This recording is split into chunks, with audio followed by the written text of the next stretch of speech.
How to do the laundry using this mini washing machine. Hello guys and welcome to my channel, and today we're going to do unboxing about this mini washing machine that I bought in online store. So guys, nakita ko lang to sa isang online store na sa tingin ko ay magagamit ko para sa Gotoon. Actually, hindi para talaga siya dun sa gamit na yun. Pero dahil sa cute siya, in-order ko na siya. So, they secure the item very well.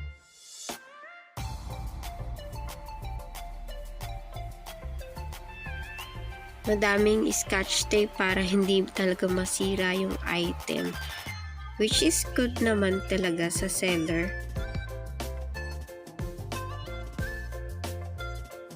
Nagulat din ako sa price nito kasi akala ko dati mahal to, pero nung nakita ko yung price, bakit ko siya binili kasi mura lang talaga siya. Then I didn't expect na very functional pala talaga to.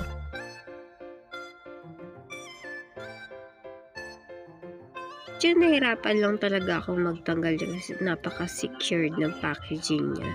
So, ito na guys, it's a washing machine and I choose the color which is similar to green one.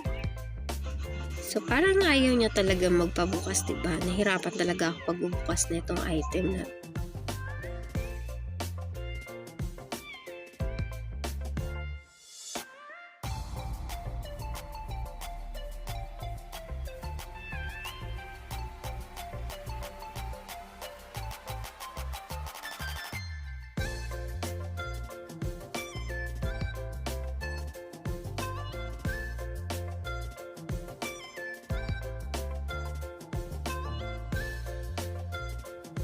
Parang kasing laki lang siya ng Gotoon doll. I think it's mas malaki lang ng konti siya sa Gotoon doll.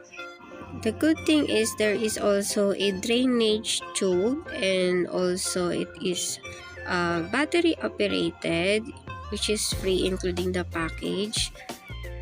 The good thing about this product, it is very functional. Put out some water and then push the button and then let the work begun.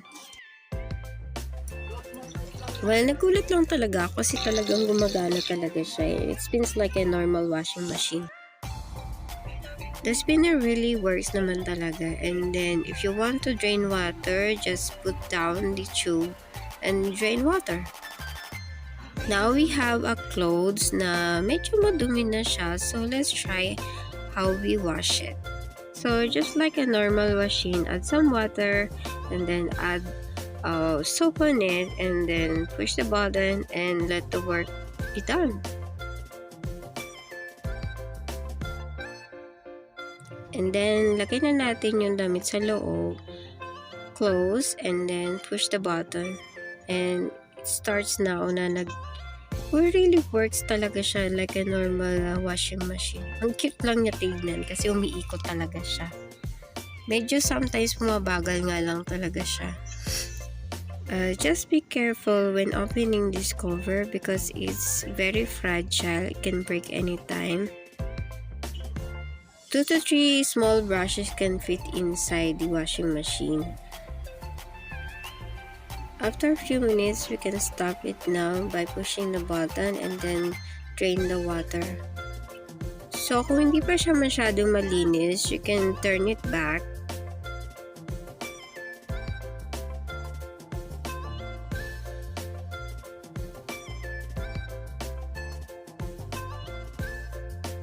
And now, we're going to drain the water out. Diba ang cute niya? Kasi lumalabas talaga yung tubig niyo.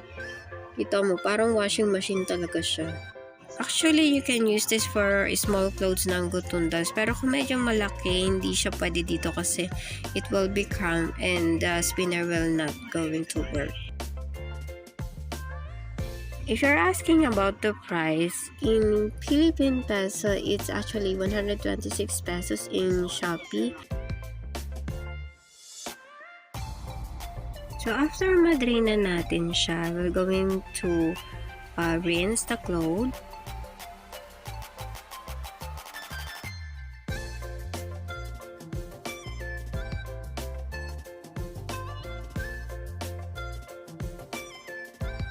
So we need to put the water again and then push the button, then start it. The only downside kasi kung hindi siya naka-align or hindi siya nakaayos, sometimes it stops. So you need to be careful on this thing. Pag naayos na siya, tignan mo, umiikot na siya ng maayos.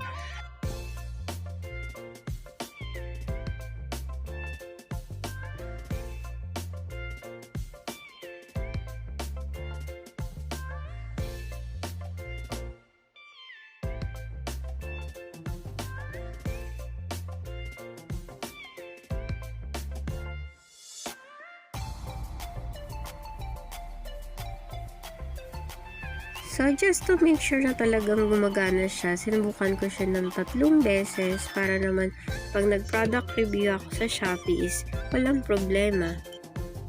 So, gumagana siya ng maayos talaga. So, I think I can give a 5-star rating dun sa seller na to.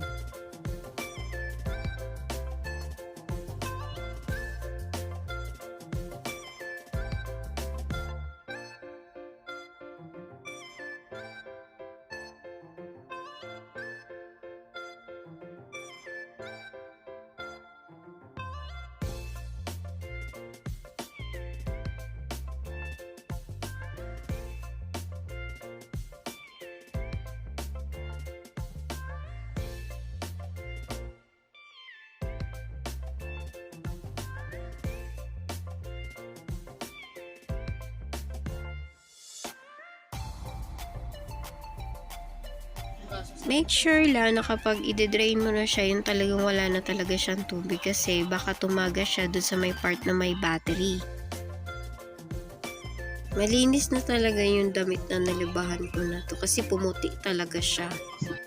So after we were done, we have to make sure na dry na talaga siya before ilagay natin siya sa box again para sa susunod na gamit ulit natin. So that's our video. I hope you like it. Thank you for watching.